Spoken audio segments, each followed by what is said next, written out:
Robot vacuums are no longer just gadgets, they are becoming everyday essentials.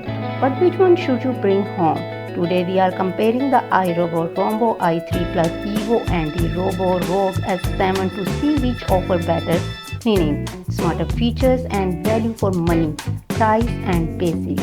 The Rombo i3 Evo starts around $349 while the i3 Plus Evo with the self-emptying clean base goes for about $549. The Roborock S7 depending on bundles usually ranges from $450 to $650. So price wise the i3 Evo is the cheaper entry but the S7 often offers more advanced features at a similar or slightly higher cost. Cleaning power on suction power. The Rombo i3 claims 10 times the power of older Rombo 600 series, making it reliable for carpets and pet hair. The Roborock S7 matches that with strong suction, but it shines with versatility. It vacuums and mops at the same time. Its sonic mop can even lift when it senses carpet so you don't end up with wet rugs. Roomba sticks to vacuuming only unless you pair it with iRobot's separate Brava Jet mop.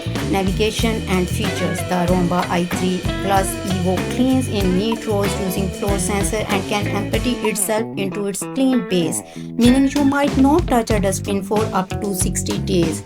But its mapping is more basic with limited room by room controls.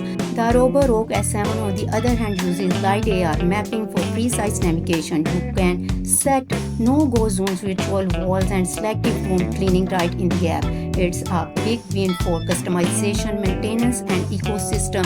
Roomba's dual rubber brushes are tangle resistant and great for pets, but recurring cost includes filters and clean base bags. Roborock's mop pads and water tank need upkeep too, but long term both have maintenance cost you will want to factor in. Conclusion. So which should you buy? The Roomba i3 Plus Evo is best for those who want simplicity, strong vacuuming and minimal bin emptying. But if you want advanced mopping, room control and more plus vacuum in one, the Roborock S7 gives you more flexibility. The winner, it depends on your lifestyle. Would you rather have hands-off convenience or feature-packed control? Let us know in the comments below.